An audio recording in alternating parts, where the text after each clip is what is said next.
એક બીજો પ્રસંગ છે એ સ્વામીએ પોતે સ્વમુખે કહ્યો. તારીખ 27/10/94 પ્રમુખ સ્વામી મહારાજ રાજકોટમાં બિરાજમાન હતા અને તે વખતે વાત પ્રસંગ નીકળ્યો ત્યાં શાસ્ત્રી મહારાજની વાત કરતાં કહે છે કે યોગી બાપા હતા ત્યારે યોગી બાપા ગૌણ થાય એવું મેં એકુય મારા જીવનમાં પ્રસંગ થવા દેતો નથી. એટલે યોગી મહારાજનું મેં મુખ્યપણું રાખ્યું છે. મારી પૂજામાં કોઈ આવે ને બાપા કે તો કાઢી નાખતો, કાઢી મૂક્યો. આપણે પ્રભાવ સંગત પંડ્યાભાઈનો પ્રસંગ જોયો તો મારી પૂજામાં કોઈ બેસવા આવે ને તો શું કાઢી મૂકતો. અને મને ચઢાવનારા ઘણા મળ્યા કે શું કહે કે દીક્ષા આપવાનો તો તમને રાઈટ આપ્યો છે. યોગી બાપાને રાઈટ નથી આપ્યો દીક્ષા આપવાનો ને એવું તમને રાઈટ આપ્યો. મારે તમારે દીક્ષા આપવી જોઈએ એમ કરું. પણ પ્રમુખ સ્વામી કે મારે ચડવું નહોતું. મને ચડાવનારા મળ્યા પણ મારે ચડવું નહોતું. અને યોગીજી મહારાજ શાસ્ત્રી મહારાજે મને કહેલું કે યોગી મહારાજ સંત છે એમને તમે કોઈ દિવસ ના રાજી કરશો નહીં અને એની આજ્ઞામાં રહેજો. તો મારે રાજી કરવા એટલે મને ચડાવનારા મળ્યા, હું ચડ્યો નથી. તો અત્યારે મને પણ શાંતિ છે અને આપણા જોગમાં આવે છે એને પણ શાંતિ થાય છે. નહીંતર માણસને છે ને ચડાવનાર મળે ને ચડી જાય એવા હોય છે. સ્વામી કે મારે ચડવું જ નહોતું. મારે યોગી મહારાજ ગૌણ થાય એવું એકું કાર્ય કર્યું નહીં.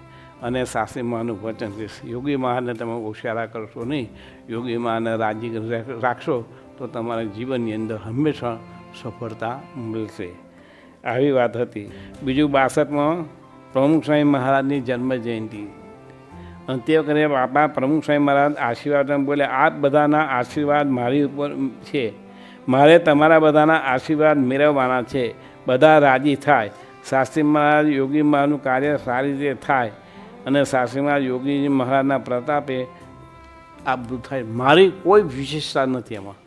વિચાર નીકળ બધું પોતાનું કંઈ ઘણા પ્રસંગ કહેતા ને શાસ્ત્રી મહારાજના કે યોગી બાપાના પ્રમુખ એમાં પોતાની કંઈ સરસઈ આવી જાય, પોતાનું કંઈ અહમ આગળ આવે. કારણ કે આ મારું કંઈ નથી, આ તો કહે છે શાસ્ત્રી મહારાજ ને યોગી મહારાજના પ્રાપ્તાથી આ બધું થાય છે અને એમનો રાજીપો મળે એ જ મારે જોવાનું છે. તો આ ભાવનગરની જન્મ જયંતિ વખતે પણ સ્વામીએ પોતે વાત કરેલી. બીજો પ્રસંગ એવો છે, પ્રસંગો તો અનેક છે. જેમ કે છે ને અશિત ગિરિમ સાત કજ્જલમ સિંધુ પાત્રે સુરતરવરુ શાખા લેખિની પત્ર મૂર્વી લિખિતી યદિ શારદા સર્વકાલમ તદતિ ગુણાનામ મીશ પારમ ન યાતિ. 7 સમુદ્ર જેટલી સહી કરીએ અને બધા વૃક્ષો છે એની કલમ કરીએ અને સાક્ષાત શારદા દેવી અથવા ગણપતિ મહારાજ લખવા બેહે તો આટલો એક પાર આવે એવું નથી. તો હવે આપણે થોડી વારમાં કેવી રીતે સમજવું, પણ સમજવું ને છે એ આ વાત માટે છે કે આપણને આવી પ્રતીતિ આવી જોઈએ. એટલે મહા કે એક શ્લોકે કરી સમજો, લાખ શ્લોકે આ વાત સમજવી જોઈએ. પરોક્ષમાં છે એવી જે પ્રત્યક્ષમાં ત્યાં મધ્યનું 21મું વતનામત પણ એ કહે છે, પેલાનું બીજું વતનામત પણ એ કહે છે. જો પ્રતીતિ આવી જાય તો કામ થાય.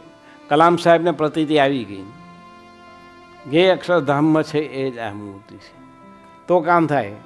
આપણું છે ને ખોટ બોલે છે, હૈયું નથી બોલતું. પણ જ્યારે હૈયું બોલે કે આ એ જ છે, ઉપર છે, એ જ આ મહા છે, એમાં રોમ નોય ફેર નથી, તો આપણું આ કામ થાય. તો ગુરુનું વચન આપણાથી પરાય. યોગીજી મહારાજ ધામમાં ગયા અને એમના દેહને મુંબઈથી રાજકોટ પ્લેન દ્વારા લાવ્યા. પછી બાપાને યોગી મહારાજના દેહને અહીં ગોંડલ લાવવાનું હતું.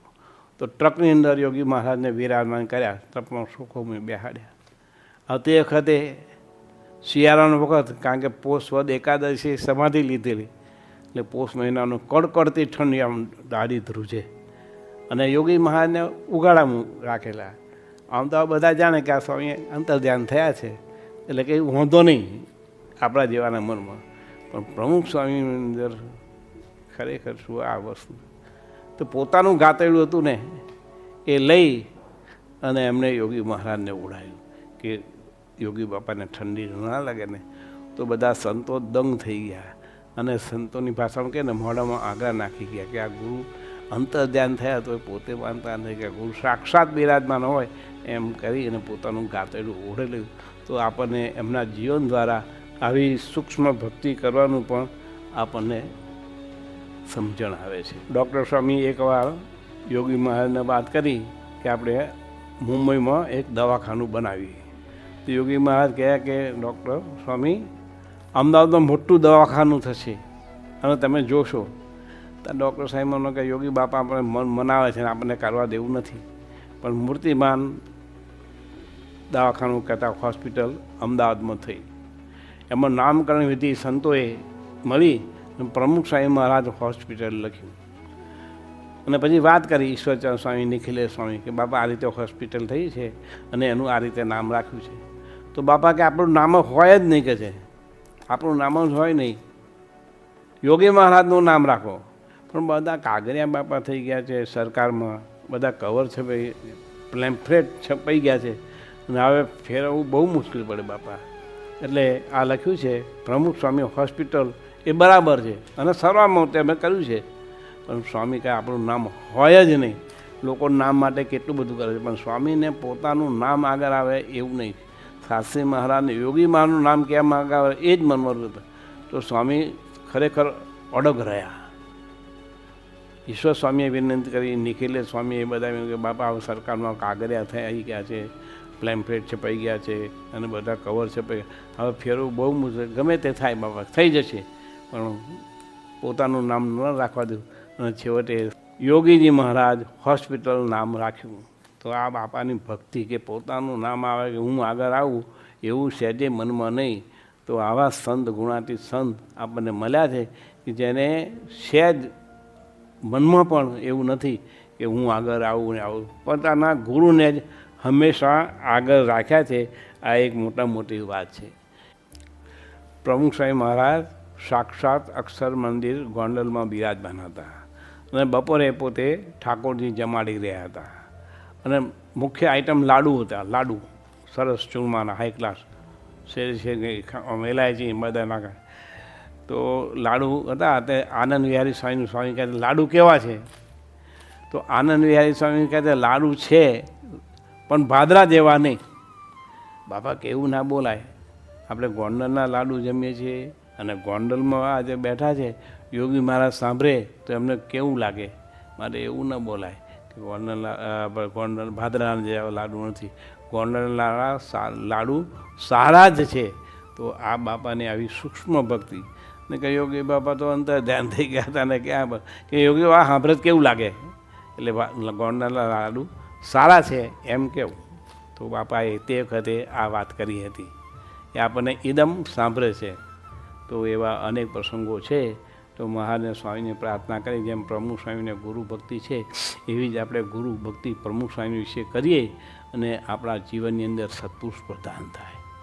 સત્પુરુષ, સંસ્થા અને સિદ્ધાંત એક જ છે. બાપા આપણી સંસ્થાને જેને કહે છે ને વફાદાર રહ્યા છે અને પોતાના ગુરુને વફાદાર રહ્યા છે, એવા પણ આપણે આજીવન પ્રમુખ સ્વામીની આજ્ઞામાં રહી એમ શોભાઈએ એ જ મહારાજ અને સ્વામીને પ્રાર્થના.